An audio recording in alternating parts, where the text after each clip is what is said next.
Hello बच्चों, आज हम करेंगे 6 क्लास के एनसीईआरटी बुक वसंत पाठ 11 जो देखकर भी नहीं देखते के प्रश्न उत्तर करेंगे। ठीक है, पहले है निबंध से। पहला प्रश्न है, जिन लोगों के पास आंखें हैं वे सचमुच बहुत कम देखते हैं। हेलन केलर को ऐसा क्यों लगता था? ठीक है, इसका उत्तर देखते हैं।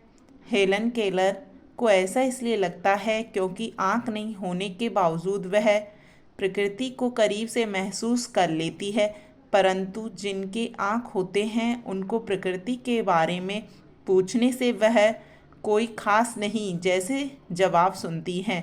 तभी उनको लगता है कि जिन लोगों की आंखें हैं वे सचमुच बहुत कम देखते हैं। ठीक है, अगला देखते हैं। प्रकृति का जादू किसे कहा गया है? यहाँ पर प्रकृति का जादू प्रकृति के सौंदर्य, सुंदरता तथा उसमें हो रहे लगातार बदलाव जैसे ऋतु परिवर्तन, फूलों का खिलना, फूलों का रंग, पेड़ों पर गाते पक्षी, कल कल बहती नदियाँ एवं झरने, कालीन के समान बिछे घास जो हमें दिन प्रतिदिन अपनी ओर आकर्षित करती हैं। ठीक है, अगला प्रश्न देखते हैं। कुछ खास तो नहीं, हेलन केलर की मित्र ने यह जवाब किस मौके पर दिया और यह सुनकर हेलन को आश्चर्य क्यों नहीं हुआ? इसका उत्तर देखते हैं। हेलन की एक प्रिय मित्र जंगल की सैर करने के बाद वापस लौटी थी। तब उन्होंने पूछा, आपने क्या क्या देखा? इसी समय उसकी मित्र ने यह जवाब दिया था।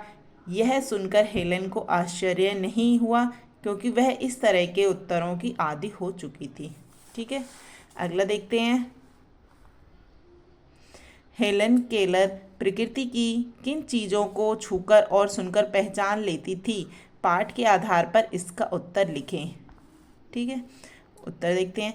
हेलन केलर प्रकृति की निम्न चीज़ों को छूकर और सुनकर पहचान लेती है: भोजपत्र के पेड़ की चिकनी छाल और चीड़ की खुरदरी छाल, बसंत के दौरान टहनियों में नई कलियां, फूलों की पंखुड़ियों की मखमली सतह और उनकी घुमावदार बनावट।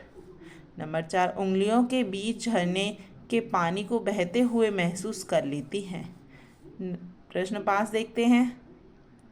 जबकि इस नियामत से जिंदगी को खुशियों के इंद्रधनुषी रंगों से हरा भरा किया जा सकता है, तुम्हारी नज़र में इसका क्या अर्थ हो सकता है? इसका उत्तर देखते हैं। इसका अर्थ है कि हमारी आँख, दृष्टि हमको भगवान का दिया हुआ अनमोल तोहफा है।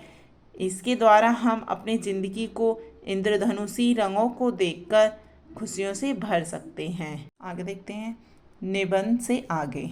प्रश्न 1, आज तुमने अपने घर से आते हुए बारीकी से क्या क्या देखा सुना? मित्रों के साथ सामूहिक चर्चा करो।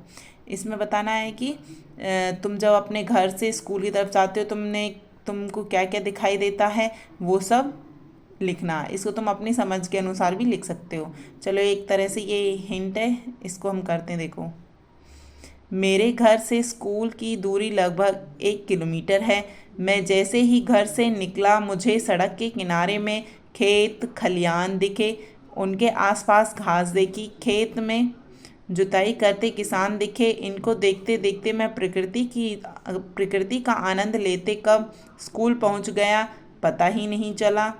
स्कूल जाते ही दोस्तों के साथ मैं इनकी चर्चा करते पढ़ाई में लग गया। ठीक है, अगला देखते हैं।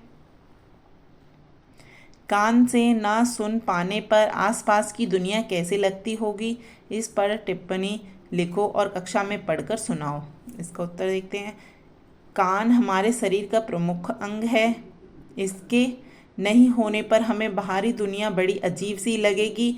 हमारे लिए विचारों का आदान प्रदान करना मुश्किल हो जाएगा। हमें किसी का बात सुनाई नहीं देगी और ना ही हम अपने विचारों को किसी को सुना पाएंगे। ठीक है, अगला प्रश्न देखते हैं।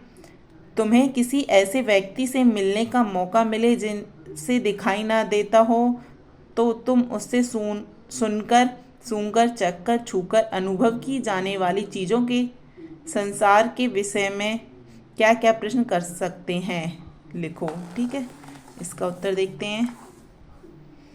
हम उससे निम्न प्रश्न पूछ सकते हैं। जैसे आप सुनकर कोई भी चीज़ को कैसे पहचानते हैं, हम उनसे प्रश्न पूछ सकते हैं कि आप कोई भी चीज़ को सुनकर कैसे पहचान लेते हो। ठीक है, सूंघकर आप कैसे वस्तुओं को पहचानते हैं, तुम सूंघकर कैसे वस्तुओं को पता चल जाता है कि यह कौन सी वस्तु है। ठीक है, नंबर 3 देखते हैं, किसी भी चीज़ को चखकर पहचान सकते हैं क्या, हम उनसे ये भी पूछ सकते हैं कि क्या तुम कोई भी चीज़ को चखकर पहचान सकते हो। आप छूकर कैसे चीज़ों को पहचानते हैं, हम इस प्रकार उनसे प्रश्न पूछकर उनका अनुभव को जान सकते हैं। ठीक है, अगला प्रश्न देखते हैं, हम अपनी 5 इंद्रियों में से आँखों का इस्तेमाल सबसे ज़्यादा करते हैं, ऐसी चीज़ों के एहसासों की तालिका बनाओ जो तुम बाकी 4 इंद्रियों से महसूस करते हैं। अभी आँख का तो पता ही है, बताया इसमें सबसे ज़्यादा इस्तेमाल करते हैं, और आँख से अलावा हमें 4 इंद्रियों के बारे में बताना है। जैसे सुनकर, कान से हम सुनते हैं मधुर सुरीला कर्कश, कर्कश मतलब कठोर आवाज़।